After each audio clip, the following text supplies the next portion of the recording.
Se abre la sesión.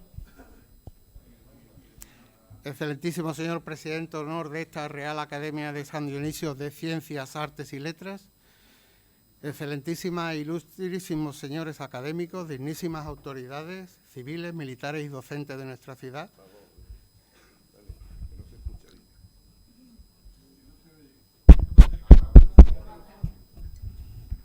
teniente de alcaldesa y concejal del área de presidencia y coordinación de gobierno, concejal delegado de Cultura, concejal delegada de Educación, presidente de la Cámara de Comercio de Jerez y Andalucía, excelentísimo señor presidente de la Audiencia Provincial de Cádiz, presidente del Consejo de Administración de las Bodegas González Díaz, presidente del Consejo de Administración de las Bodegas Marqués del Real Tesoro, presidente y directora ejecutiva de FEDE Jerez, director de la Escuela Andaluza de Arte Ecuestre, delegado del rector magnífico de la UCA en el campo universitario de Jerez, representantes de las entidades benefactoras de esta Real Academia, Fundación Cajasol, Bodegas Williams & Humber, Fundación La Caixa, amigos de la Academia, familia Saldaña Puerto, señoras y señores. Hoy, en sesión pública y solemne, como ordena nuestro reglamento de régimen interior, es un día importante en la vida de la Academia. Y es un día importante por cuanto a la incorporación de un nuevo académico de número siempre es una grata satisfacción para todo el cuerpo académico. Cedo a continuación la palabra al secretario general de la Academia, ilustrísimo señor don Juan María Vaca Sánchez del Álamo, quien dará lectura al particular del acta en el que consta la elección del nuevo académico. Tiene la palabra. Con la venia. Concedida. Juan María Vaca Sánchez del Álamo, secretario general de la Real Academia de San Dionisio.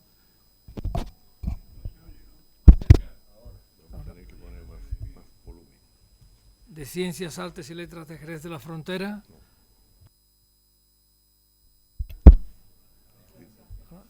Certifico que reunida la Junta General Extraordinaria de la Real Academia de San Dionisio de Ciencias, Artes y Letras de Jerez, miembro de número del Instituto de Academias de Andalucía y miembro asociado del Instituto de España, el pasado día 13 de marzo de 2025, acordó, a propuesta de su Junta de Gobierno, nombrar académico de número de esta institución al ilustrísimo señor don César Saldaña Sánchez, en Jerez de la Frontera, a 13 de enero de 2026. Está la firma de este secretario general con el visto bueno del señor presidente. Muchas gracias, ilustrísimo señor secretario general. A continuación, invito a los señores académicos de número, don Bernardo Palomo Pachón y don Jesús Rodríguez Gómez, acompañen al recipiendario para su entrada en sala.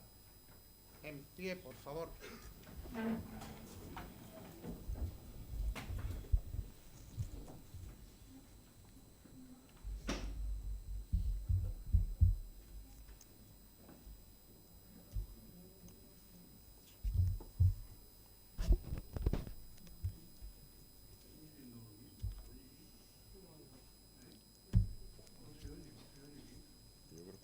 El volumen, no sé dónde se aumenta.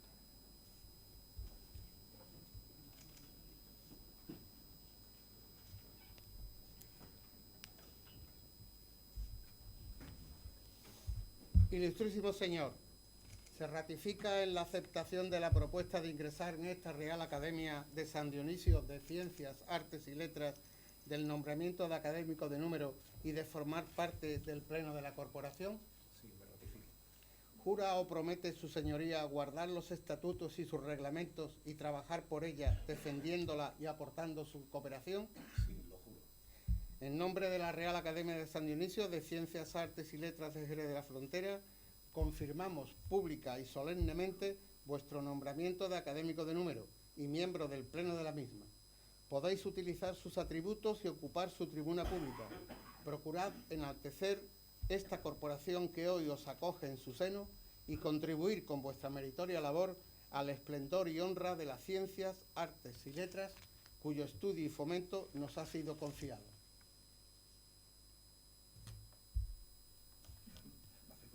Pues os retiráis y a continuación puedes pasar a pronunciar el discurso de ingreso.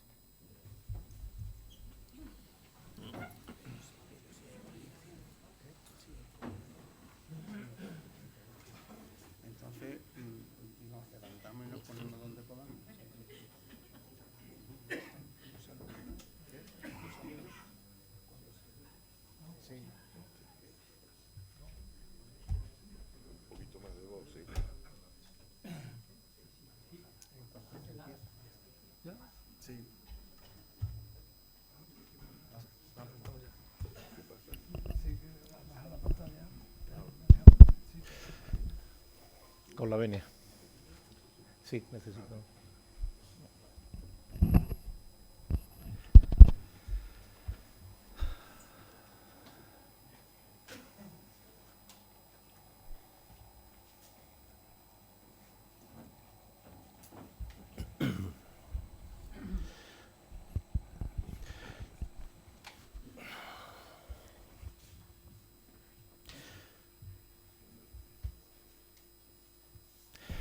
Excelentísimo señor presidente de la Academia, excelentísimo señor presidente de honor de la Academia, ilustrísimos miembros de la Academia, autoridades, amigos y amigas todos.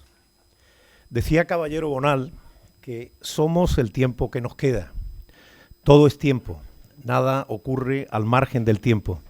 De manera consciente o inconsciente, todo cuanto hacemos, anhelamos o evitamos se incrusta en una escala temporal a lo largo de la cual se desarrolla nuestra vida y nuestro pensamiento.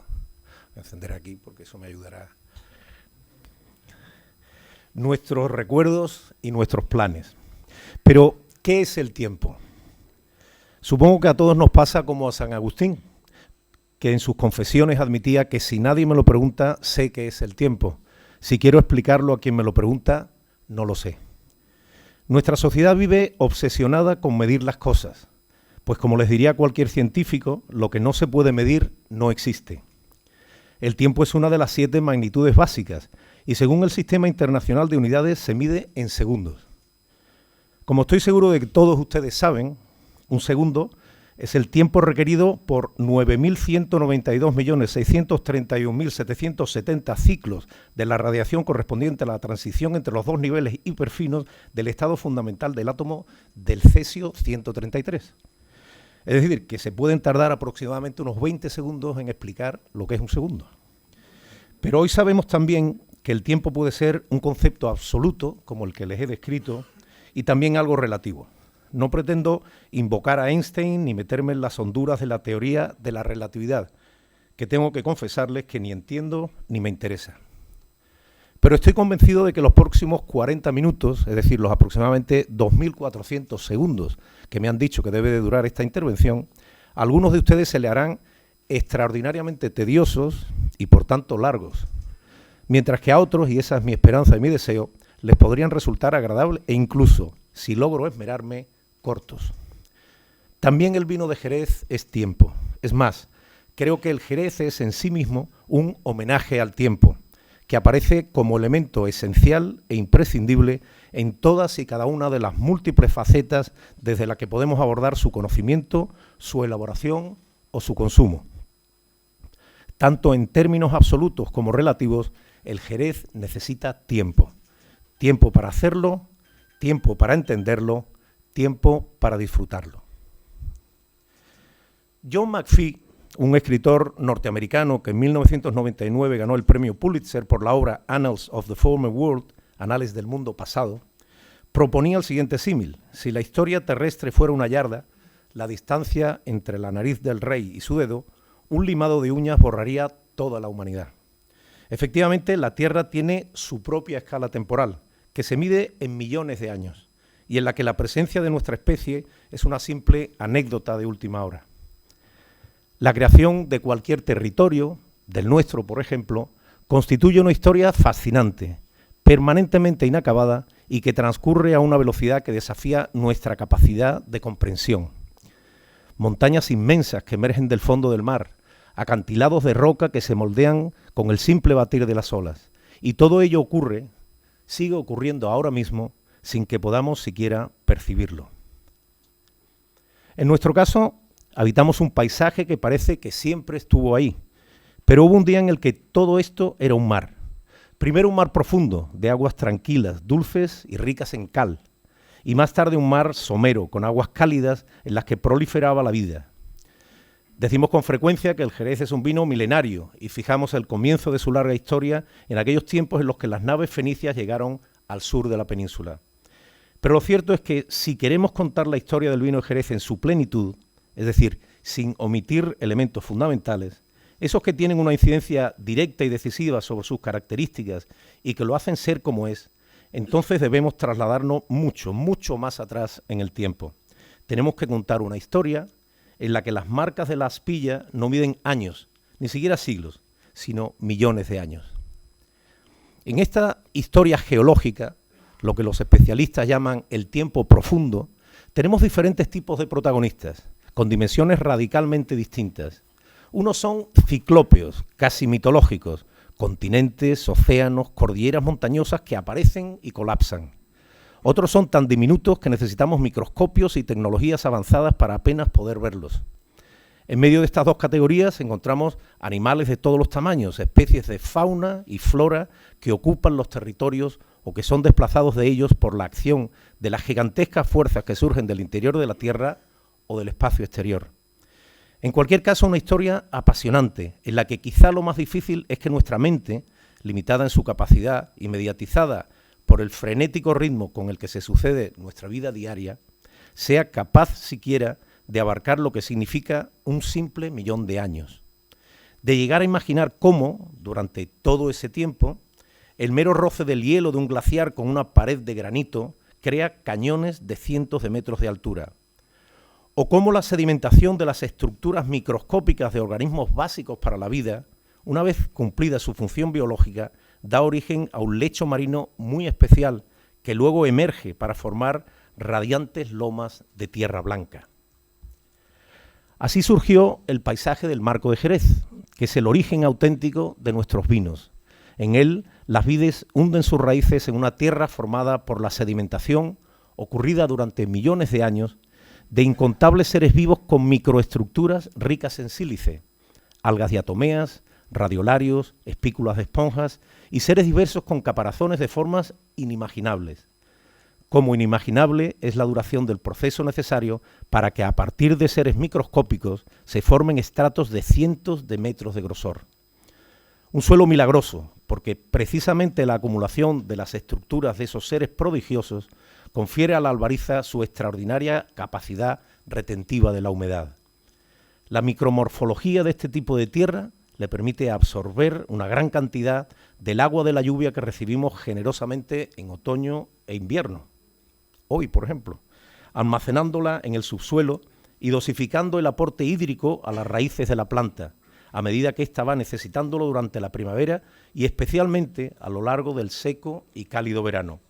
Porque aquí llueve mucho, pero a destiempo. Así que esa capacidad de nuestros suelos para retener la humedad constituye una característica agronómica fundamental para el cultivo de la vid. En realidad, si tuviéramos que elegir un único aspecto de nuestro territorio que explicara por qué llevamos miles de años elaborando vinos de calidad, ese sería la tierra, nuestro mágico suelo de albarizas. Es lo único que ha permanecido inalterado durante todo este tiempo. Todo lo demás, las variedades de vid que utilizamos, las técnicas de su cultivo, las formas de producir el vino y, por supuesto, el clima de la región, han cambiado de manera notable desde aquella primera cepa plantada en Jerez hace casi 3.000 años. Solo el suelo permanece.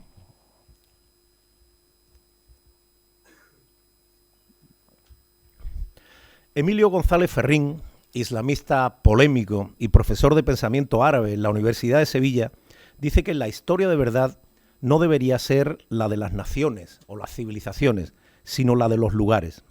Estoy de acuerdo.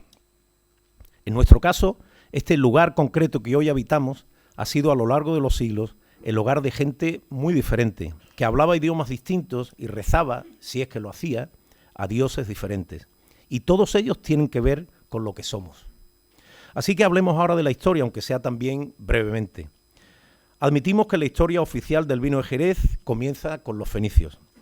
Nos consideramos herederos de un linaje de viticultores y bodegueros que se ha prolongado ininterrumpidamente durante 3 milenios. Aunque más bien habría que decir simplemente que nuestra historia comenzó hace 3.000 años, porque las naves fenicias que llegaron a nuestras costas, junto con el vino, nos trajeron también el primer alfabeto conocido en nuestras latitudes, y con él la escritura, y por tanto nuestra definitiva salida de la prehistoria. Como ocurre en buena parte de nuestro país, y desde luego en Andalucía, la historia de nuestra comarca está formada por distintos estratos, que como en el caso de la geología, se han ido superponiendo con el paso por nuestro territorio de pueblos y civilizaciones diversas. Para bien y para mal, estamos en una tierra de paso, de conexión entre dos continentes, en el extremo del mundo mediterráneo y en la puerta de Europa hacia las Américas. Tenemos el carácter abierto y la riqueza cultural de las tierras de frontera, porque el mar nunca es el límite, sino el camino más recto. Y a lo largo de todos esos estratos que forman nuestra historia, nos encontramos con el vino. El cultivo de la vid y la producción y exportación de vinos han actuado como hilo conductor de nuestra historia, sobreviviendo al asentamiento en este territorio de usos, costumbres, idiomas y formas de vida diversos, o quizá incluso propiciando ese asentamiento. Las lomas blancas que rodean Jerez y que, como hemos visto, un día emergieron del mar, han sido labradas, plantadas con cepas y estas cuidadas con esmero desde hace miles de años, creando un paisaje cultural del que todos tendríamos que ser más conscientes y que debería de ser acreedor de un mayor respeto, aunque solo fuera por su venerable antigüedad. Nombres como Balbaína nos recuerdan que Lucio Cornelio Balbo, gaditano del siglo I a.C., que ocupó los más altos puestos en la República, hasta el punto de ser el primer cónsul no nacido en Italia, tenía propiedades, incluidas viñas, en los cerros situados entre Jerez y el mar. El hombre que acompañó a Julio César hasta el templo de Hércules para honrar a Alejandro fue también un viticultor de Ceret. Los estudiosos de la historia sitúan los acontecimientos uno detrás de otro. Para nuestra mejor comprensión, nos ordenan en el tiempo períodos y regímenes políticos concatenados, pero ciertamente distintos, llevándonos de la mano a través de los siglos.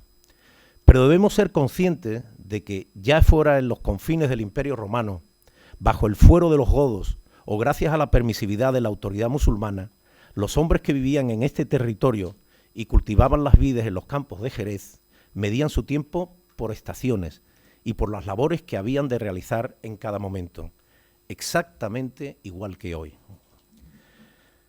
La fuerte huella romana sobrevivió en la región de Ceret y en toda la Bética más allá de la desmembración del imperio.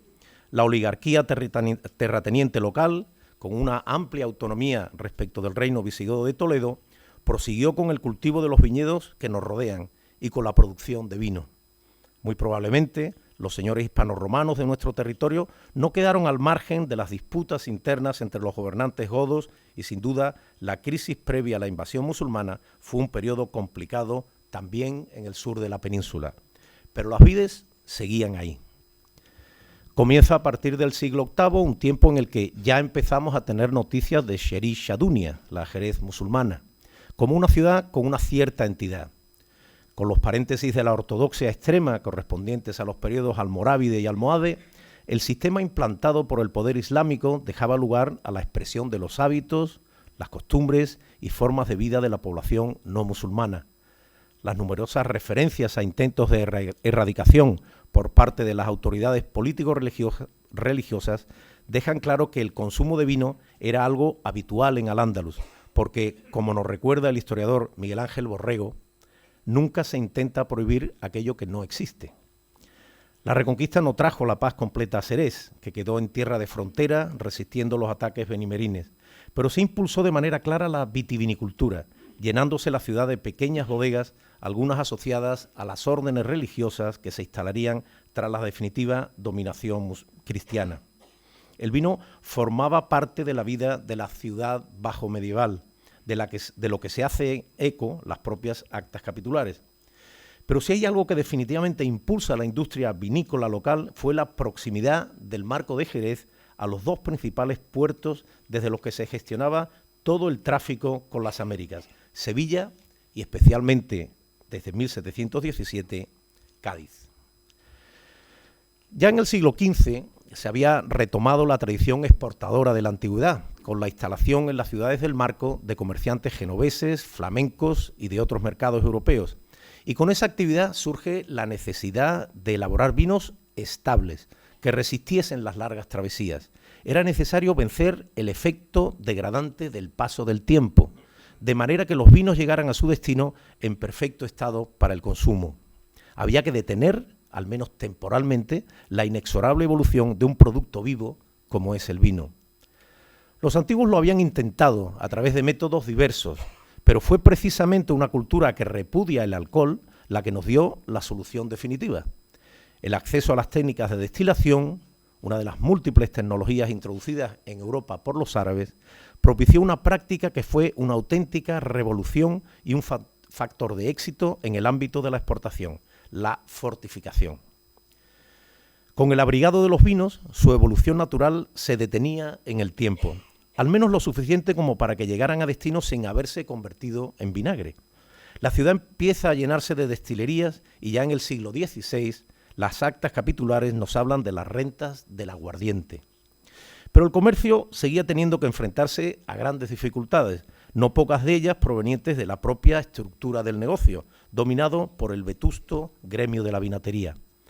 Como nos explica magistralmente el profesor Maldonado Rosso, las normas gremiales, todavía a finales del siglo XVIII, obligaban a exportar los vinos en derechura, es decir, dentro del año agrícola, lo que implicaba de facto la imposibilidad de envejecer los vinos destinados a la extracción. Hasta que un grupo de exportadores se cansó de las restricciones artificiales propias del antiguo régimen y abrió las puertas de la modernidad. El llamado pleito de los extractores fue un nuevo giro de guión en la larga historia de nuestros vinos y constituye un episodio fundamental en la definición de la identidad del Jerez que hoy conocemos. Los exportadores se rebelaron contra las restrictivas reglas del gremio y quizás sin pretenderlo dieron origen a una serie de elementos que hoy consideramos clave en la vitivinicultura tradicional jerezana. Unos elementos que con modificaciones mínimas han llegado hasta el día de hoy y conforman una parte fundamental de la identidad de nuestros vinos. El sistema de soleras, la crianza biológica o la definición de los tipos básicos de Jerez. Comienza así, a principios del siglo XIX, un periodo dorado para la vitivinicultura jerezana, marcado por el triunfo del libre comercio y el desarrollo de un mercado exterior que habría de tener una influencia fundamental en el negocio, el Reino Unido. Nacen en esos momentos una serie de bodegas, fruto de asociaciones comerciales entre productores locales e importadores británicos que marcarían el devenir de la industria por los siguientes 200 años. Y no solo eso, también la personalidad de nuestra ciudad. Jerez, una localidad bajo andaluza de tamaño medio y vocación agropecuaria, que por mor del vino habría de convertirse en un polo de desarrollo económico y cultural abierto al mundo y sin parangón en el país. La primera con alumbrado eléctrico público, una de las pioneras en el transporte ferroviario y de las pocas ciudades no capital de provincia con sucursal del Banco de España. Y todo ello gracias al negocio internacional del vino.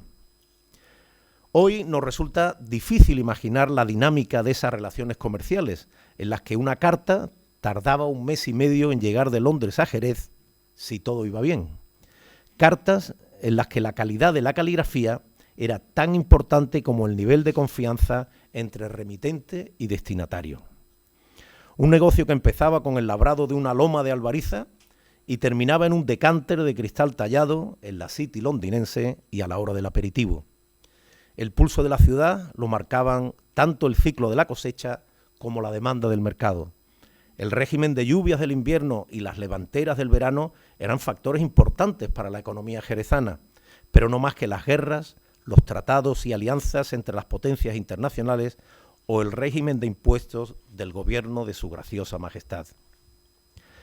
El siglo XX lo aceleró todo, pero no supuso cambios drásticos en la identidad de nuestros vinos. Eso sí, a partir del último tercio, y fruto de una serie de circunstancias irrepetibles, cundió en Jerez la obsesión por alcanzar grandes volúmenes, algo que, por cierto, ya había pasado antes. Se adoptaron decisiones en el ámbito productivo en las que frecuentemente se primaba la cantidad sobre la calidad. Se quería ganar tiempo. En pocos años se triplicó la superficie de viñedo, plantando viña donde quiera que se podía plantar, porque había una demanda que había que atender a toda costa. Que no se me malinterprete, pues no caeré en absoluto en la crítica fácil del pasado. Hay muchas cosas que se hicieron muy bien, pero sobre una premisa errónea, que la bonanza iba a durar para siempre. Y siempre es mucho tiempo. En general, es necesario esperar 4 años para que una vid entre en su nivel de producción adecuado. Además, por aquellos tiempos, el reglamento de la denominación de origen obligaba a que el vino de Jerez tuviera al menos 3 años de vejez. Así que 4 más 3, habían pasado 7 años desde la decisión colectiva de plantar más viñas hasta el momento en el que la correspondiente e ingente producción adicional de vinos irrumpió en el mercado. 7 años en los que las circunstancias habían cambiado y mucho para nuestra desgracia. De manera que la última crisis del Jerez fue también una cuestión de tiempo. Y aquí estamos, en un punto y seguido. Nada es inmutable, porque el tiempo sigue pasando. Y aunque, como he dicho, el Jerez en su concepción actual nació hace 250 años, durante todo este tiempo se han introducido modificaciones inimaginables en nuestra vitivinicultura y también en nuestra idea general de lo que son los vinos de Jerez. A lo largo de mi carrera y desde las distintas posiciones que he ocupado en el sector, he asistido a discusiones bizantinas sobre qué es y qué no es el Jerez. Y el debate seguirá abierto, porque al echar la vista atrás, vemos que nuestra historia, como cualquier historia, es fundamentalmente un proceso de cambio. Tras 3.000 años de vitivinicultura, aquí seguimos, y confío en que aquí seguiremos si sabemos abrazar los cambios adecuados.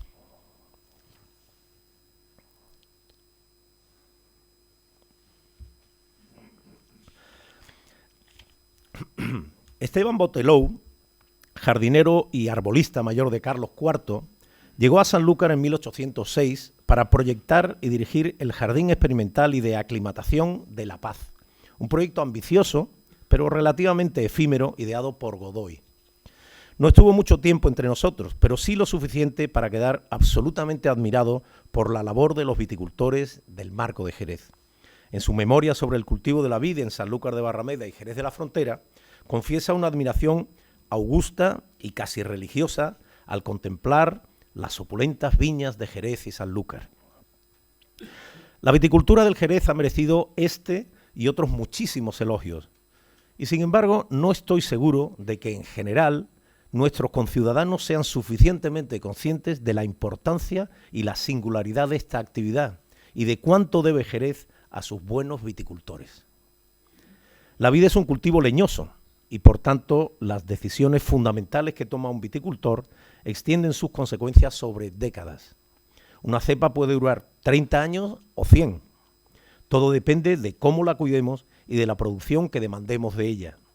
Pero es evidente que el viticultor debe de adoptar una serie de decisiones a la hora de plantar una viña que marcarán el futuro de la cepa durante sus muchos años de vida. El tipo de variedad y el clon específico a utilizar, el portainjerto elegido para que se desarrollen las raíces de la planta, el agostado y abonado previo de la tierra, el marco y la densidad de plantación o el tipo de poda mediante la que se regulará la producción anual. Será el mismo viticultor el que compruebe año tras año el nivel de acierto de sus decisiones iniciales, porque el tiempo de la cepa se acompasa a la vida de los hombres. Como si de un hijo se tratara, el viñista es testigo directo de la evolución de la planta. Desde el momento de la plantación asiste a su lento pero evidente crecimiento y le ayuda con sus cuidados permanentes a rendir el fruto en cada vendimia. En cada momento del año, el paisaje del viñedo cambia, porque así lo dicta la naturaleza, y a cada momento le corresponde una labor. Cada cosa a su tiempo. Aserpiado, abonado, desbragado, poda, cava bien, castra y recastra, vina y revina, hasta llegar a la vendimia, el momento de recoger los frutos de todo el trabajo anual, cuya fecha exacta termina siendo marcada por múltiples factores no siempre controlables por el viticultor. Un ciclo anual que tratamos de domesticar, pero en el que la naturaleza impone su ley, con adelantos o retrasos en los estados fenológicos que el buen viticultor debe de saber identificar y entender, sin que primen las prisas, pero estando siempre listos para la siguiente faena cuando la planta lo demande. En la viticultura percibimos, como en ningún otro aspecto del Jerez, la conexión entre las distintas escalas temporales, entre maneras diversas de percibir el paso del tiempo. Cada año, las estaciones marcan momentos diferentes de la planta, pero a su vez, la vid evoluciona a lo largo de su vida. La cepa escribe su historia en su piel, dando cuenta, para quien sepa verlo, de qué años fueron más lluviosos o más secos. Cualquier buen podador puede decirnos la edad exacta de una viña contando los cortes de poda de cada brazo de la planta. Nuestro tradicional y difícilmente mejorable sistema de poda de vara y pulgar nos permite leer la historia de cada viña en sus carreras de verdes y de secos. Pero además, cada año agrícola y la vida toda de la viña se enfrentan a las consecuencias de los cambios ambientales en otra escala temporal distinta, que se mide en cientos de miles de años y que nos habla de los ciclos climáticos de la Tierra y de sus efectos sobre la vida en el planeta. El tiempo de nuestra existencia, ridículamente corto en comparación con los cambios térmicos a nivel planetario, limita nuestra capacidad de percepción y nos lleva a veces a extraer conclusiones de lo que son simples episodios anecdóticos en la verdadera evolución del periodo climático en el que nos encontramos. Pero para eso están los científicos, midiéndolo todo y explicándonos de forma razonada lo que para nosotros es una mera intuición. Y los científicos lo que nos dicen es que estamos en un periodo relativamente frío, si nos comparamos con la evolución de los últimos 480 millones de años. Pero también nos dicen que el ritmo de calentamiento actual de la Tierra no tiene parangón en los últimos 2 millones de años, que al fin y al cabo es lo que lleva el género Homo, es decir, el nuestro, habitando este planeta. Sea como fuese, es un hecho que el ciclo productivo de la vid se ha acortado de forma manifiesta. Eso es algo que sí podemos percibir de forma incuestionable los que hemos estado atentos a las vendimias de los últimos 40 o 50 años. Como mera anécdota, últimamente nos cuesta encontrar uva para la celebración de la tradicional pisa delante de la catedral, a principios de septiembre, porque a esas fechas los lagares de Jerez hace ya días que han terminado la vendimia. Pero también hay que decir que ese adelanto de la cosecha no se debe exclusivamente a causas naturales. A veces nos entran las prisas y también en eso nos cuesta manejar los tiempos. En la viña, el paso del tiempo queda reflejado tanto en la piel de las cepas retorcidas como en la de las manos de los viticultores, casi siempre gente mayor. En realidad, junto al cambio climático, esa es, en mi opinión, la amenaza más importante que enfrenta la vitivinicultura jerezana en este siglo. La edad más que avanzada de un porcentaje altísimo de nuestros viñistas y la falta del necesario relevo generacional. Hay excepciones, jóvenes viticultores que emprenden con ilusión y conocimiento, convencidos de que el vino, en una enorme medida, se hace en la viña. Hace falta mucho tiempo para aprender a podar como Dios manda, para entender a la naturaleza y domesticarla.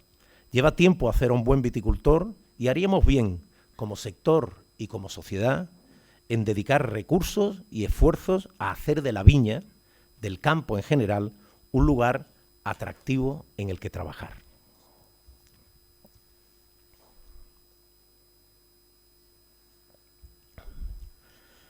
Hay pocos lugares como una bodega para poder sentir el paso del tiempo.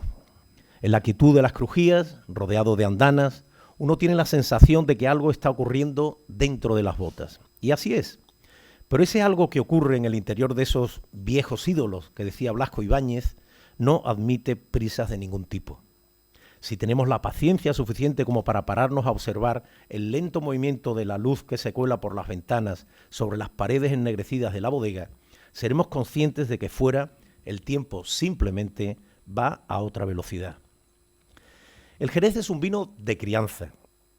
Por definición, el tiempo constituye uno de los ingredientes fundamentales para su elaboración. El vino más básico que pueda ampararse por nuestra denominación de origen debe de esperar pacientemente en las botas por al menos 2 años antes de poder recibir su nombre. Pero la diversidad es una de las características que definen nuestro modo de entender la vinicultura, de manera que efectivamente hay vinos de 2 años, pero también los hay de 15, de 20 o de 30. Un simple ejercicio matemático, considerando la totalidad de los inventarios en crianza y las ventas que realizan las bodegas a partir de ellos, nos permite calcular que un vino de Jerez medio sale al mercado con más de 4 años de madera. ¿Recuerdan ustedes qué hacían y dónde estaban hace 4 años? Si me aceptan el símil, fue entonces cuando empezó a gestarse esa copa de fino que se tomarán dentro de un rato. este fin de semana o como muy tarde en la próxima Feria del Caballo. Y no les digo nada si optan ustedes por degustar un amontillado o un oloroso. Váyanse entonces 10 o 12 años atrás, sin el más mínimo ánimo de fastidiarles y para darles cierta perspectiva. La cerveza, que sin duda algunos de ustedes se tomarán al salir de aquí, dependiendo de cuándo se embotellara, podría ser que ayer mismo fuera agua, cebada, lúpulo y levadura, pero todo por separado. Como la viña, la bodega es la construcción de muchos ciclos anuales acumulados. En este caso, todo comienza donde termina el año agrícola, con la entrada de la uva en el lagar. A partir de ahí, el tiempo impone su ritmo inexorable. Molturación, desvinado, fermentación, deslío, primera clasificación, fortificación, sobretabla, segunda clasificación. Hasta que poco antes de la llegada de la siguiente vendimia, los vinos resultantes de la cosecha anterior terminan fundiéndose en forma de savia nueva en la escala más joven de algunos de los sistemas de criaderas y soleras. Y a partir de ahí, años, muchos años. Diríase que la actividad en momentos frenética que impone en la bodega cada nueva cosecha compensa la necesaria paciencia que exige la crianza, en la que lo esencial es asistir al simple, lento y enriquecedor paso del tiempo, siempre bajo la supervisión del bodeguero, con periódicos registros de las botas, de todas y cada una de ellas, para comprobar que todo marcha según lo previsto, pero con la consigna de que pase el tiempo y así dejar hacer a la naturaleza.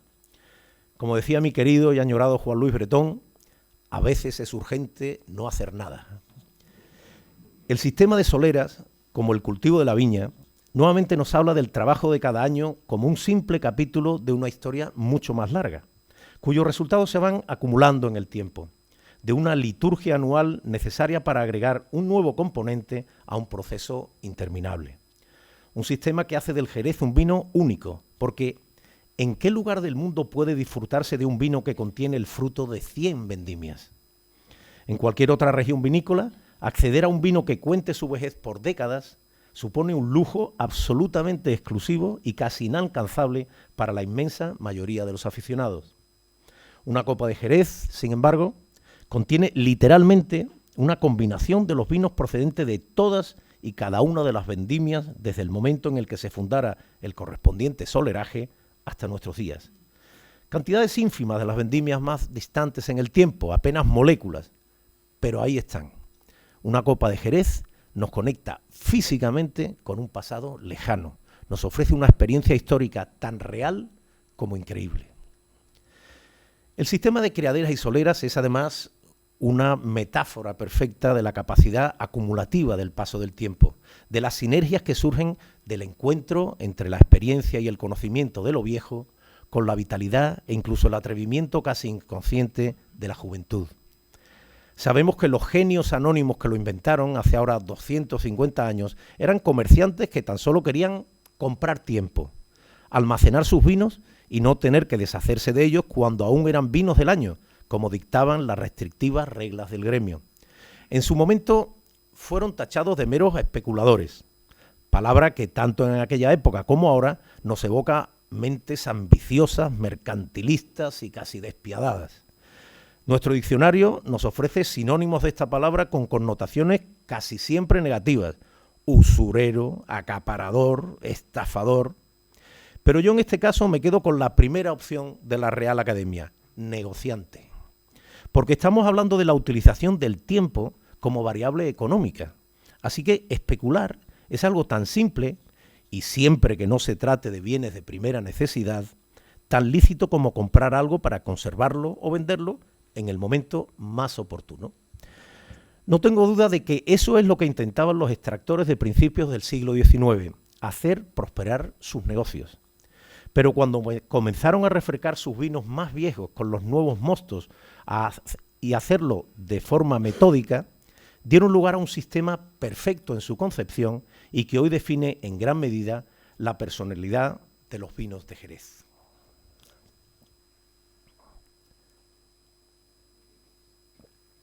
Y llega la hora de beber. Asumo que todos ustedes están de acuerdo en la ínfima calidad de este cuarteto, es más bien un serventesio, que ha sido íntegramente generado por inteligencia artificial. Una pena, porque podía haber elegido para ilustrar esta última sección de mi discurso algunos de los muchos y bellísimos poemas que a lo largo de la historia han dedicado al vino de Jerez escritores de todo origen y condición, inspirados sin duda por el propio objeto de su literatura. Pero la verdad, después de haber citado a Botelou, a Blasco Ibáñez e incluso al mismísimo San Agustín, no me he resistido a la tentación de terminar mi intervención sin tirar de la IA, que es lo moderno y lo que ahora se lleva.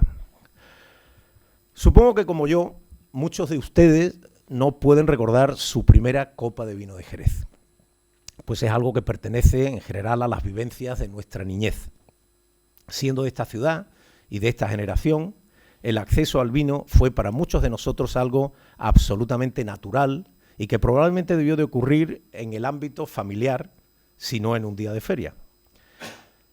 Probablemente en ese momento de la iniciación, todos tuvimos la sensación de que era algo que todavía no era para nosotros, pero que un día lo sería. No existía por entonces esa más que cuestionable, aunque políticamente correcta, frontera de los 18 años, con la que nos engañamos como sociedad y que propicia el paso de la abstención al abuso sin las razonables situaciones intermedias. Yo siempre preferiré el aterrizaje suave en un consumo responsable y suficientemente informado, de manera que el vino siga siendo lo que siempre ha sido, un genuino elemento de convivialidad de nuestra cultura. En todo caso, tras más de 40 años introduciendo a gente de todo el mundo en el consumo del vino de Jerez, tengo claro que en general su disfrute requiere tiempo. Es cierto que he asistido a verdaderas epifanías, en las que el introducido parecía haber descubierto su misión en la vida tras ese primer contacto místico con un palo cortado. Pero por cada uno de esos casos me he visto enfrentado a cientos de caras raras, expresiones de sorpresa si se trataba de gente educada, o directamente de desagrado entre los menos disimulados, porque el Jerez es, sobre todo, un vino distinto y que no te deja indiferente. Así que, como ocurre con tantas cosas de la vida que son inabarcables en una primera aproximación, llegar al disfrute del Jerez es un proceso al que hay que dedicar tiempo. Pero también le digo a mis alumnos que, cuidado, introducirse en el mundo del Jerez es acceder a un universo que te atrapa y del que es difícil salir. No diré como Falstaff que haya que abjurar de cualquier otro tipo de bebida, pero sí es cierto que para las personas que aman el vino, y me refiero al vino en general, el descubrimiento del verdadero Jerez supone un antes y un después. Su extraordinaria diversidad y versatilidad ofrece 1000 posibilidades de disfrute para los buenos aficionados. Colores, olores, sabores y texturas diferentes, maridajes sorprendentes o cócteles imposibles. Efectivamente, el vino de Jerez es inabarcable. Pero, en mi opinión, lo más extraordinario que tienen nuestros vinos es su capacidad de ofrecer momentos de evocación. No hay nada que invite más a esa convivialidad que facilita el vino que charlarse un par de copas, o 3, con un amigo o con varios amigos. La primera copa es siempre para los presentes y para elevar nuestros espíritus, porque el vino siempre ha tenido esa función tan civilizadora desde tiempos remotos, ayudarnos a abstraernos de la realidad aparente y banal en la que vivimos y situarnos en un ámbito mental superior, en el que poder conectarnos verdaderamente con los que están con nosotros y con los que no están. En la segunda copa, situados ya nuestras mentes donde deben estar, convocamos ya a los ausentes. Personalmente, muchas segundas copas me siguen conectando con mi padre, Arcadio, que hace unos años quiso hablarles a ustedes sobre el Jerez bodeguero desde esta misma tribuna, cuando ya recibía señales de que el tiempo se le acababa.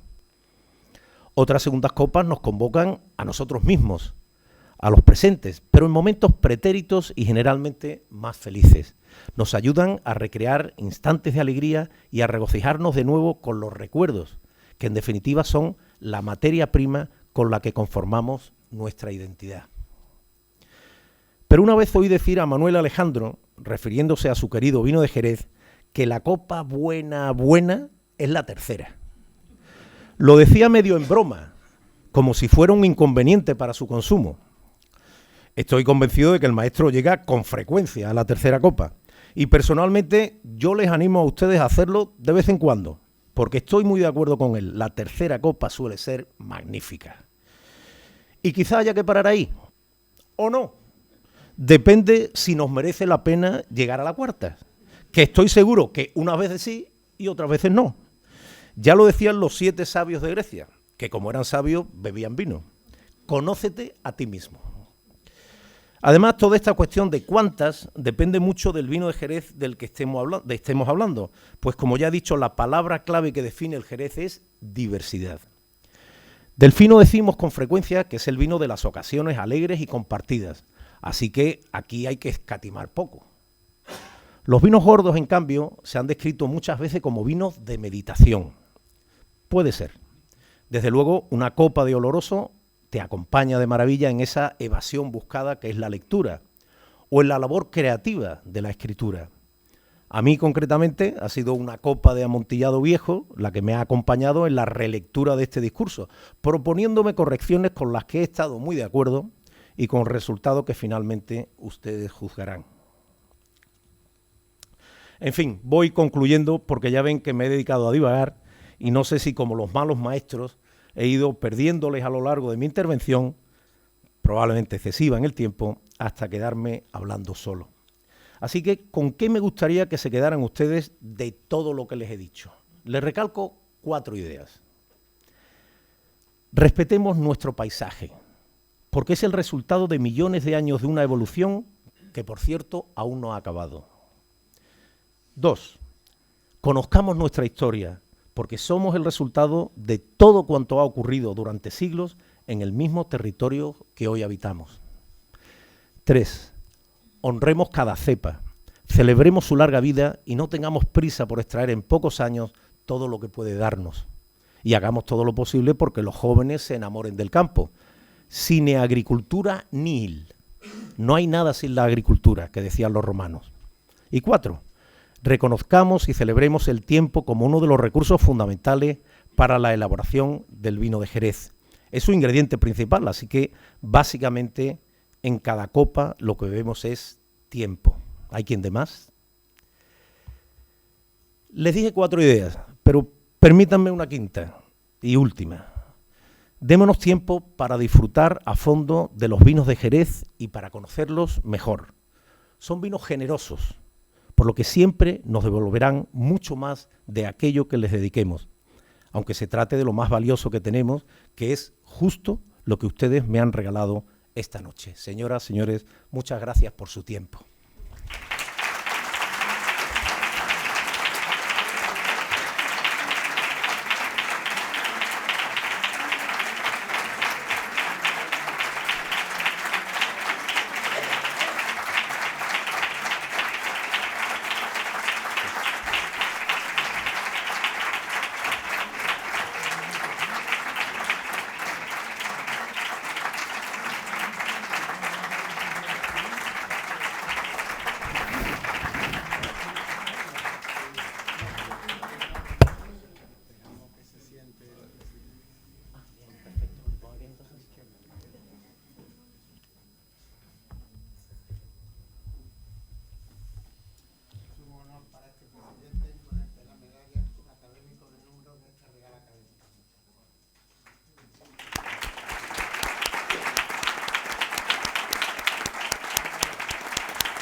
Para la preceptiva contestación al discurso de ingreso, cedo la palabra al ilustrísimo señor don José Luis García Ruiz, académico de número de esta Real Academia. Tiene la palabra.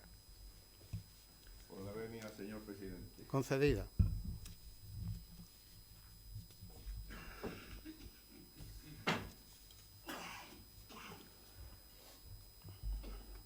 Bueno, no sé si alguno de ustedes me va a tener que ayudar en algún momento a leer porque salgo de un entrancazo y tengo la garganta regular.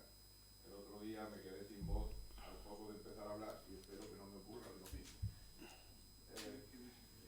Doy por reproducida la relación de saludos que ha hecho nuestro presidente, siempre tan cuidadoso y tan puntilloso, y que yo ahora sería incapaz de reproducir en todos los términos porque ha sido muy larga debido a la asistencia tan ilustre y tan numerosa que tenemos. Me corresponde ahora hacer el discurso de contestación, según marcan nuestros estatutos, a la intervención de nuestro... ¿Ahora se escucha mejor? A la intervención de nuestro nuevo académico numerario. El artículo 10.2 del Reglamento de Régimen Interior es muy puntilloso y dice que al discurso de entrada de un nuevo numerario le contestará otro numerario debiendo ceñirse, en parte por lo menos, a la misma temática que expuso el conferenciante, es decir, que no se vaya por los cerros de Úbeda, y al mismo tiempo dedicar una pequeña parte de su discurso a hacer la laudatio del nuevo académico. Pero el reglamento de régimen interior es un poco puñetero porque dice, en ningún caso el discurso de contestación deberá exceder de 8 folios a doble espacio y una sola cara. Por lo tanto, voy a intentar ceñirme a esas previsiones del reglamento. Por cierto, aprovecho para decirle al presidente de la Junta de Gobierno que he consultado la página web el Reglamento de Régimen Interior y en ese momento vi que seguían en la página web los antiguos estatutos, sí, y no los nuevos que con tanta premura, digamos, aprobamos hace unos meses.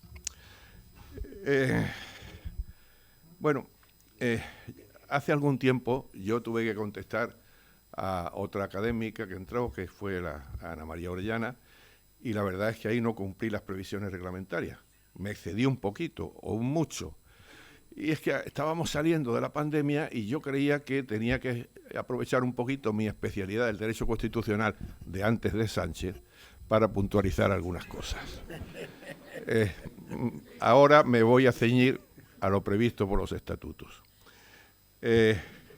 Miren ustedes, yo creo que en Jerez, junto a las conocidas sagas bodegueras, existen también una serie de sagas de profesionales que, como señas de identidad, se han ido incorporando a esta academia. He citado ahora mismo a Ana María Orellana, a cuyo discurso yo contesté, y es ya una pequeña saga porque pertenecen a la academia las dos hermanas, Ana María y Nuria. Pero lo mismo me ocurrió, y curiosamente me ha tocado intervenir en todas ellas, cuando tuve que presentar a José Carlos García de Quevedo como académico correspondiente, que continuó la saga al académico numerario que fue su padre, Pepe García de Quevedo.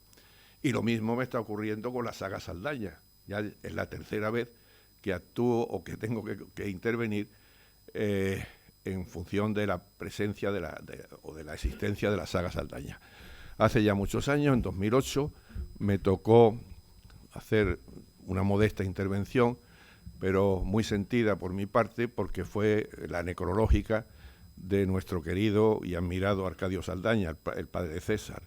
Luego, unos años más tarde, 8 o 9 años más tarde, pues tuve que presentar a César en un discurso que nos dio aquí en la Academia con motivo de me parece que era la efeméride de Jerez como ciudad del vino, y ahí César nos habló también del vino de Jerez y hizo una serie de reflexiones como un patrimonio de todos. Y ahora, pues, con mucha satisfacción, le contesto a su discurso de entrada como numerario.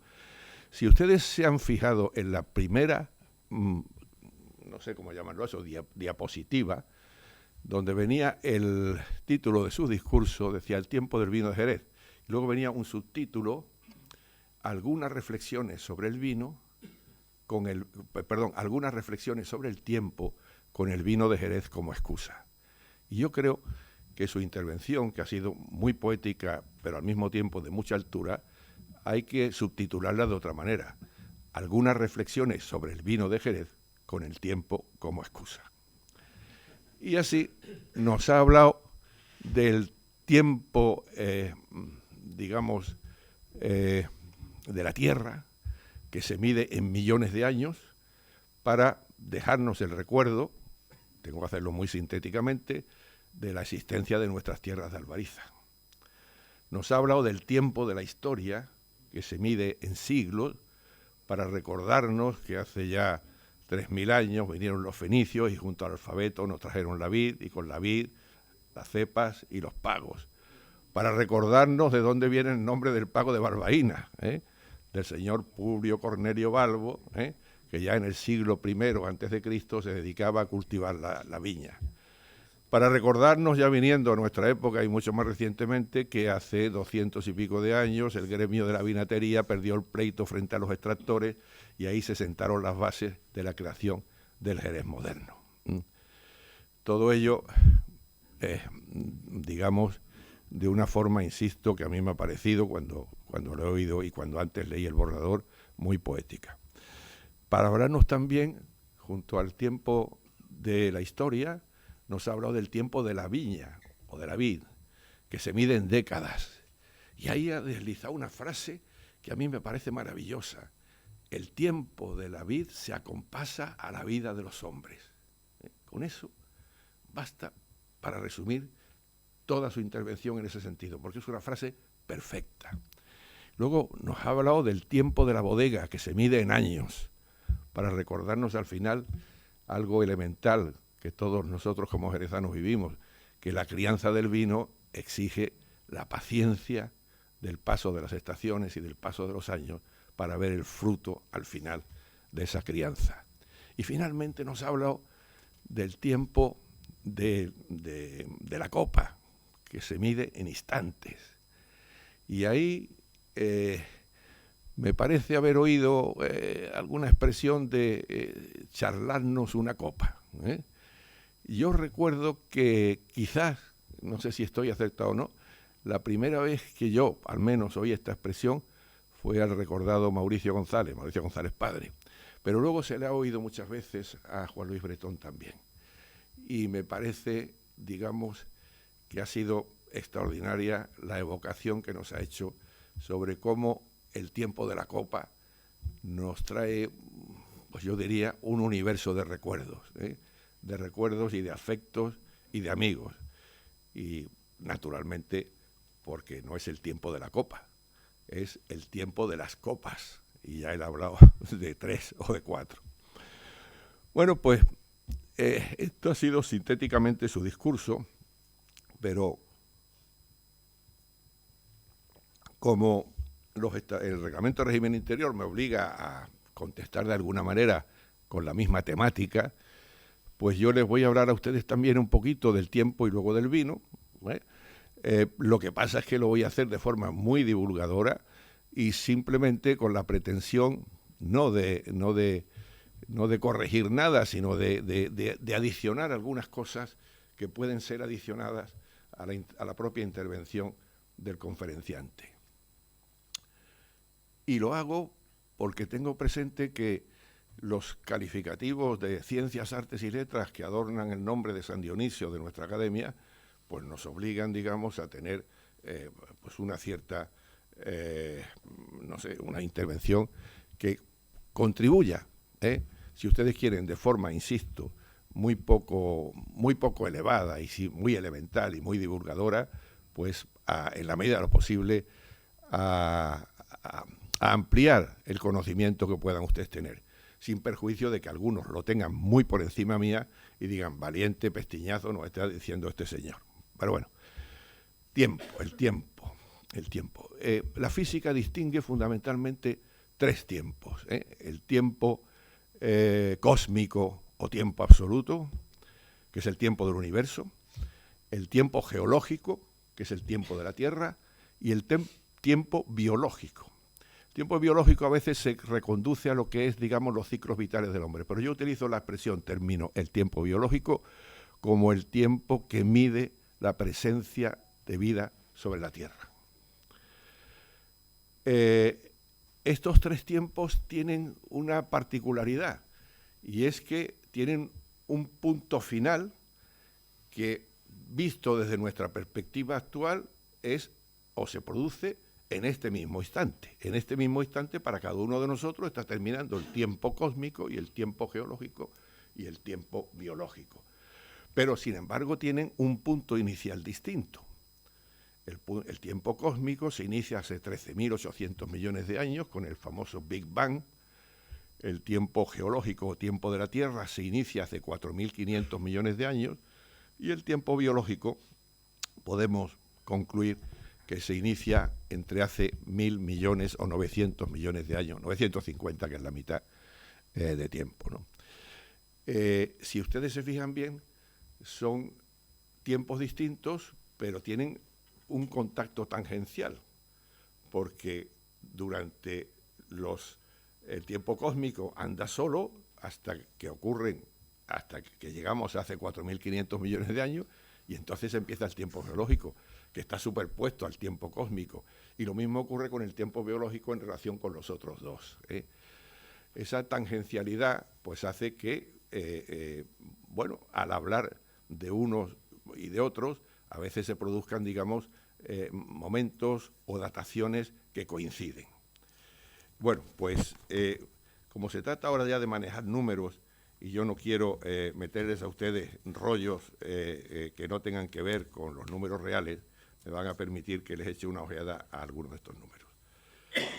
El Big Bang, tiempo cósmico, se produce hace 13.800 millones de años. Es cuando se produce esa especie de estallido inicial, que aunque los físicos dicen que los primeros millones de años fueron de una oscuridad absoluta, luego esa oscuridad se transforma en luz. Y a mí, sinceramente, cada vez que oigo hablar del Big Bang, me viene a la cabeza la frase inicial del Génesis, cuando dijo Dios, hágase la luz, y la luz se hizo. Luego, en esa vorágine cuantitativa de los millones de años, hace 10.800 millones de años, empezarán las primeras galaxias. Y dentro de las galaxias, fíjense ustedes, el Sol y el Sistema Solar no se iniciarán hasta hace 4.600 millones de años, muy distantes de aquel Big Bang y muy distantes de las primeras galaxias. Y luego ya, como estamos en el Sistema Solar, la Tierra iniciará su cómputo, y por lo tanto ahí empieza el tiempo geológico, hace 4.500 millones de años. Y dentro de esos 4.500 millones de años, unos años más tarde, una chorradita, 1.000 millones de años más tarde, es decir, hace 3.500 millones de años, empiezan una serie de reacciones químicas que también en otras chorraditas de años, 2.000 y pico de millones de años después, darían lugar al inicio de los primeros organismos multicelulares, es decir, al inicio de la vida, hace aproximadamente 950 millones de años. Eso es lo que se refiere al tiempo cósmico, en el cual ya hemos puesto tangencialmente parte del tiempo geológico. Pero si tengo que añadir algo más sobre el tiempo geológico de la Tierra, sí que les diré a ustedes, ya lo hemos dicho, que la Tierra se inicia hace 4.500 millones de años, pero se divide, todo este cómputo lo dividen los físicos en unas palabrejas, iba a decir palabrotas, pero no, que identifican o van subdividiendo los periodos en eones, en eras y luego ya en periodos, cada uno se va subdividiendo.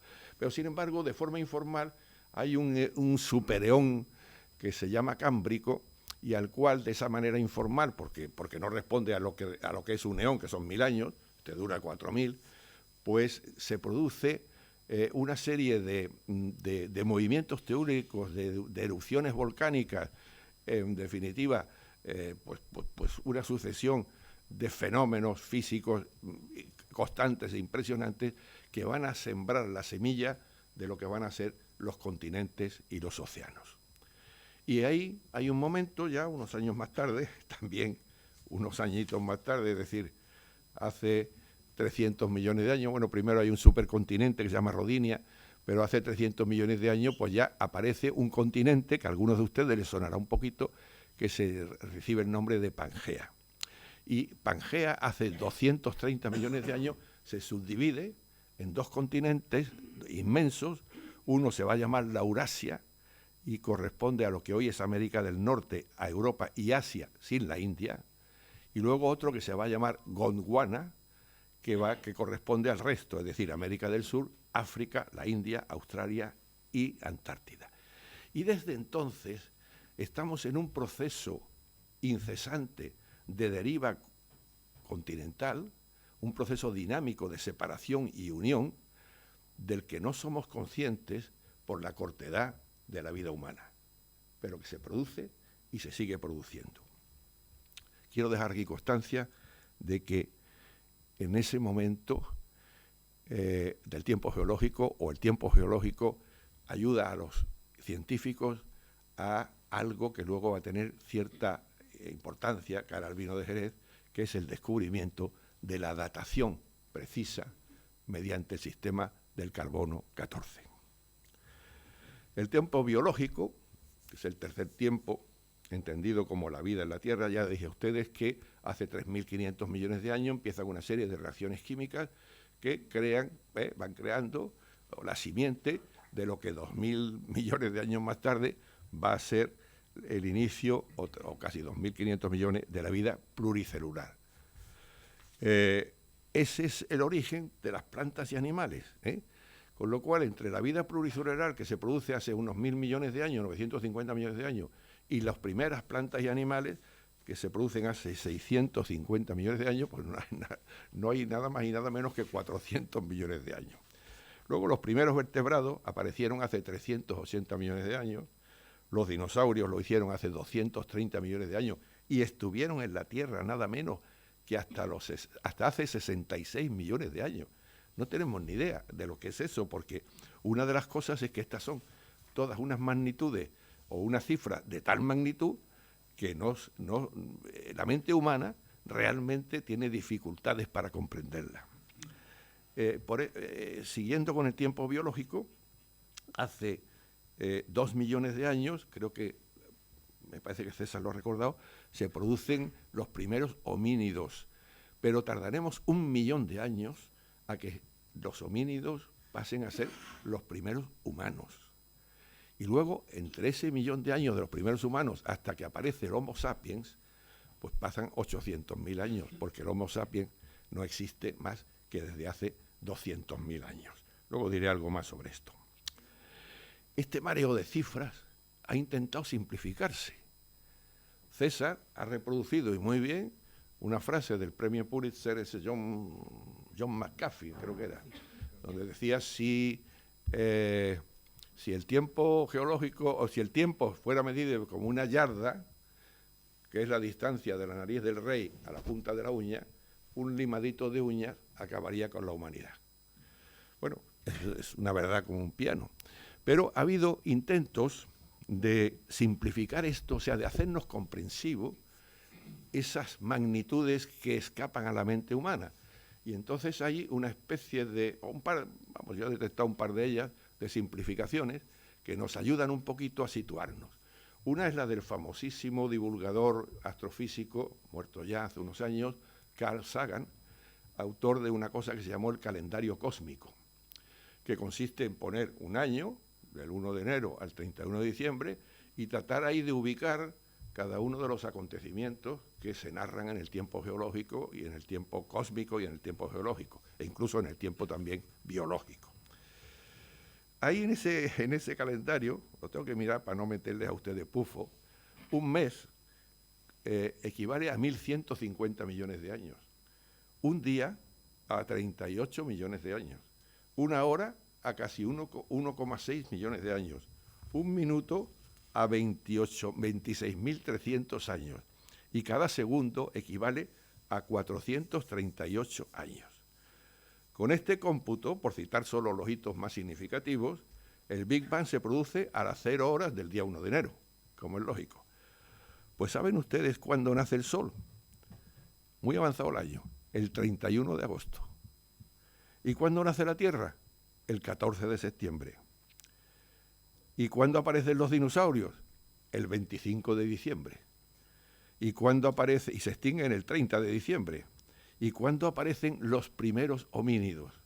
Pues miren ustedes, hay una fecha clave en ese calendario de Sagan, que es el 31 de diciembre, porque el 31 de diciembre ocurre casi todo lo que podemos abarcar nosotros con nuestra pequeña mente. El 31 de diciembre a las 22 horas 24 minutos aparecen los primeros homínidos. A las 22:40 se produce el dominio del fuego. A las 23:52 minutos aparece el Homo sapiens, 200.000 años.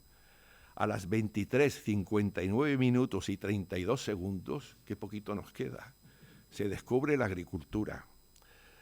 14 segundos más tarde, a las 59 minutos 46 segundos, la escritura. 9 segundos más tarde, 59 minutos 55 segundos, aparece el cristianismo. Y en el penúltimo segundo del año, a las 23:59 se descubre América.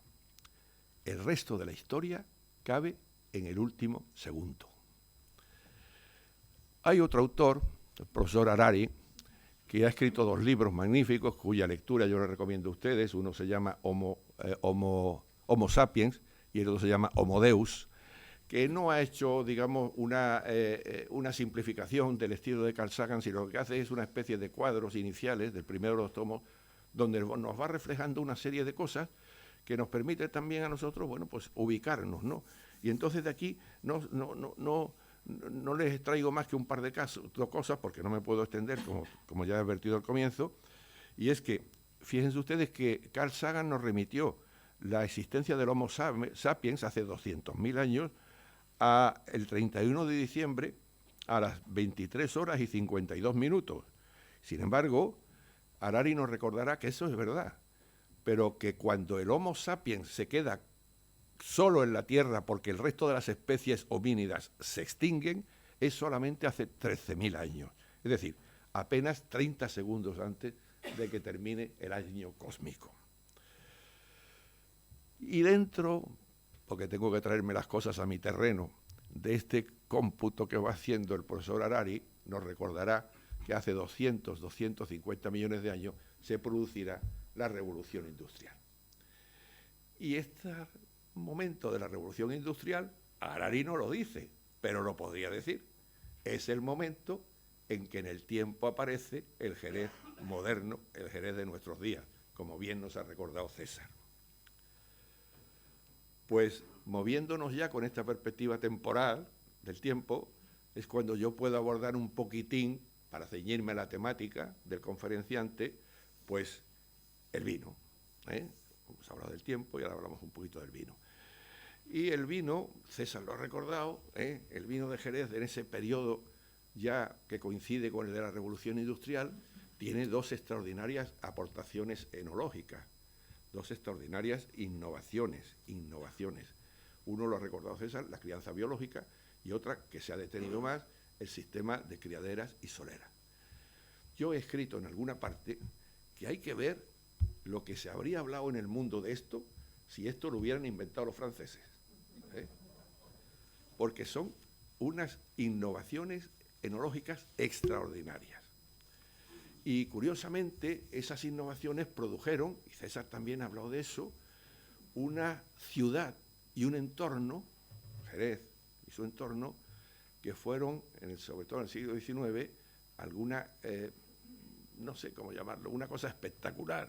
También en algún otro lado he escrito que en realidad lo que esta ciudad vivió fue una especie de anticipación en el tiempo de la serie que luego nos darían, que se llamó Falcon Crest. Nosotros tuvimos un Falcon Crest a la jerezana. Y César nos ha dicho que el sistema de criaderas y soleras nos permite afirmar, y es una verdad tal, que en cualquier copa que nos bebamos está ahí moléculas de hace muchísimo tiempo, de cientos de años. Pero yo quisiera extraer del tema del tiempo y del vino de Jerez una cosa adicional, que no es una innovación, pero sí es una enorme aportación enológica. Se trata de nuestros vinos clasificados como Vos y como Bors, que son calificados como tales no hace más de un cuarto de siglo, y en cuya gestión César, que ya estaba en el consejo que yo presidía, ha tenido mucho que ver. Para los que no conozcáis lo que estas siglas significan, porque aquí terminamos siempre simplificándolo en inglés, very old sherry, very old rare sherry, os diré que esa es la lengua franca moderna que nos permitió compatibilizar lo que se hizo con estas siglas, que es que buscamos una lengua franca, que fue la lengua franca europea de prácticamente los 15 primeros siglos de Europa, que es el latín. Y entonces, la verdad es que lo que las siglas dicen, VOS, es Vinum Optimum Signatum, vino certificado como inmejorable. Y lo que significa VORS es Vinum Optimum Rare Signatum, vino certificado como singular e inmejorable. Que luego, además, en la lengua franca del siglo XX, que es el inglés, esto se compadezca muy bien con el very old sherry o very old rare sherry, pues estupendo. Y esto lo pudimos hacer porque, ya hemos hablado antes con el tiempo geológico, porque el carbono 14 nos permitió, al menos en aquellos momentos iniciales, cerciorarnos de verdad de que en Jerez había auténticamente vinos con más de 20 años y vinos con más de 30 años. Y ahora le hago a ustedes la gran pregunta. ¿Algunos de ustedes han probado alguna vez un vino en el mundo con más de 30 años cuya totalidad de botellas estén magníficamente bebibles y conservadas y que disfrutemos y las disfrutamos bebiendo, aunque eso sí con muchísimo respeto? Yo no creo que exista ningún parangón en el mundo de los vinos con esta realidad tangible, que es verdad. Yo el otro día abrí un Rioja de Gran Reserva de 35 años y tuve que tirar la botella. ¿Por qué? Porque oscilan. Pero sin embargo, nuestros vinos VOS y VORS, botella, botella, botella, botella, botella, resultan inmejorables. Bueno, ya voy terminando la parte de mi discurso referida a ceñirme a la temática del conferenciante. Me queda ahora cumplir con lo que dice el reglamento de hacer una laudatio del conferenciante. Aquí seré muy breve, no por desprecio alguno, bien sabe César que yo lo quiero una barbaridad, sino porque es una persona tan conocida de todos ustedes que cualquier cosa que yo diga pues no será más que una repetición casi de lo que ya saben, pero en fin, yo tengo que ceñirme a hacer la laudatio. Bueno, pues les diré a ustedes que César es licenciado en Economía por el CUNEF, célebre Centro Universitario de Estudios Financieros de la Universidad Complutense, y luego además es diplomado en Industrias Agroalimentarias por el Instituto de San Telmo. Aparte de eso, ha hecho infinidad de cursos de posgrado, algunos de ellos incluso creo que hasta de Derecho, ¿no? Si no recuerdo mal. Bueno, empezó su carrera profesional en Arthur Andersen, pero enseguida, digamos que volvió a su tierra y digamos, empezó bajo el paraguas unicomprensivo del vino de Jerez. Yo hablo de un paraguas unicomprensivo del vino de Jerez porque por debajo del vino de Jerez hay muchos otros productos agroalimentarios y evidentemente con una sola descripción, vino de Jerez, lo simplifico todo. Y durante tiempo, bueno, desde entonces hasta ahora, pues ha ocupado puestos primero de dirección en diversas empresas del marco, concretamente en González Víaz y luego en Sandeman, donde también simultaneó con trabajos no solamente de Jerez, sino de Porto, y luego en temas que han ocupado la última y más importante parte de su carrera profesional, en temas de representación sectorial. Y así, en el año 2000, entró como director general en el Consejo Regulador de la Denominación de Origen del Jerez, y 10 años más tarde, se va moviendo César casi en oleadas de 10 años, en 10 años más tarde también compaginó esta labor de dirección general del Consejo del Vino con la dirección general del Consejo del Brandy, cuando ambos consejos unificaron las estructuras.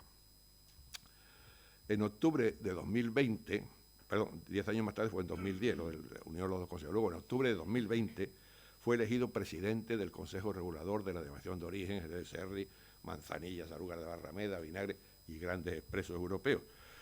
y luego ha sido reelegido nuevamente en el año 2024. Preside la Conferencia Andaluza de Denominaciones de Origen e Indicaciones Geográficas Protegidas, asociación en que se integran todos los consejos reguladores andaluces, y luego preside igualmente, también lo conocen ustedes porque sale muy a menudo en la prensa, etcétera, la Asociación de la Ruta del Vino y el Brandy de Jerez. En el ámbito internacional fue designado en comienzos del 2024 o en junio de 2024 como miembro de la Gran Orden de los Caballeros del Vino, que es una cosa que existe en Inglaterra, una institución para, digamos, enaltecer o premiar la labor de aquellos profesionales que se han distinguido en la promoción de los vinos españoles en general, y mucho más el Jerez en particular. Y en octubre del 1924 ha sido elegido vicepresidente de la Asociación Europea de Regiones con Producto de Origen. No tengo que decir que en su carrera profesional como experto en denominaciones de origen y en propiedad industrial, pues ha dado multitud de conferencias e intervenido en múltiples foros y seminarios. Quiero aquí especialmente resaltar que poco después de su incorporación al Consejo del Jerez, creó el área de formación del vino de Jerez, Sherry Academy en inglés, lo que lo ha convertido en uno de los principales divulgadores de los vinos de Jerez, dando catas y seminarios por todo el mundo. Y llegado aquí, me van a permitir una pequeña confesión. Cuando César se incorporó al Consejo en el año 2000, yo buscaba un director que ayudase a eliminar las rigideces que habían ido agarrotando al Consejo como órgano de control. Pero la suerte, que tantas veces me ha acompañado en la vida, hizo que yo, sin intuirlo y de rebote, fichara a la persona más idónea, como se ha demostrado, para dirigir el nuevo rumbo que a los consejos reguladores iba a dar la ley de la viña y el vino de 2003. Y siendo César autor de múltiples artículos y de varias publicaciones, además, digamos, coordinado desde el Consejo Regulador, quiero destacar que sus años de actividad didáctica, promocional y divulgativa se terminarían condensando en el libro de los vinos de Jerez, obra publicada en abril de 2022, que cuenta ya con 3 ediciones, una de ellas en inglés, y que es un libro que me produce envidia. No sé si sana o no sana, porque su completísima y exhaustiva dimensión, una introducción, 5 partes, 24 capítulos y un epílogo, lo convierte en la obra de referencia del Jerez, al menos del último medio siglo. Y su autor, y esta es la envidia, se ha incorporado a la escasa media docena de personas, autores de libros, que han ligado para siempre, su nombre al del vino de Jerez.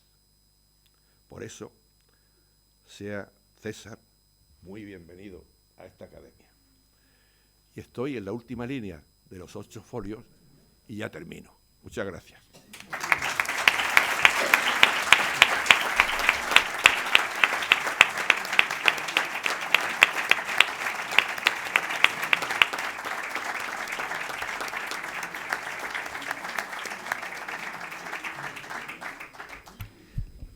Muchas gracias, ilustrísimo señor, por tan brillante contestación. Ciertamente, un buen discurso de ingreso en una academia debe ser brillante.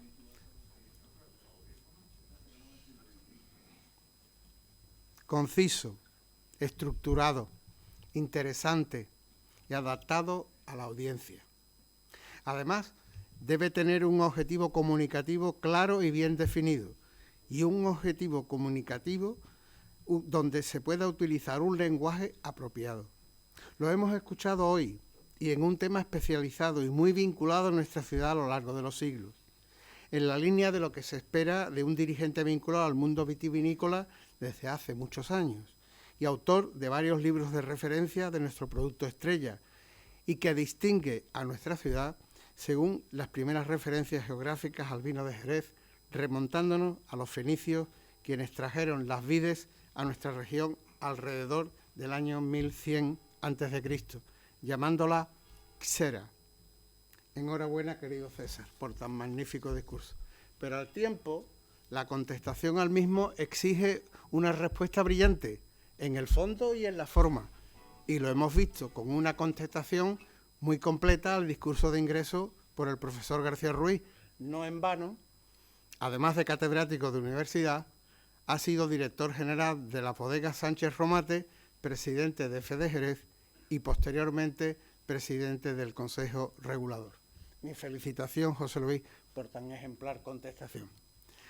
Para finalizar la sesión, quiero agradecer la presencia de las autoridades que nos acompañan, a los excelentísimos e ilustrísimos señores académicos, a los benefactores y amigos de la Academia, a la familia Saldaña Puerto en su conjunto y a todos los que hoy nos distinguen con su presencia, agradeciéndoles su apoyo y acompañamiento en este día tan importante para nuestra Academia.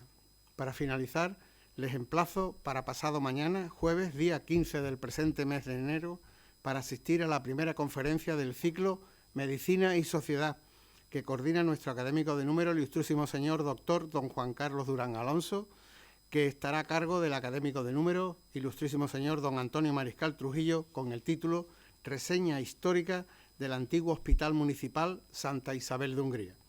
La presentación protocolaria estará a cargo del doctor Durán Alonso.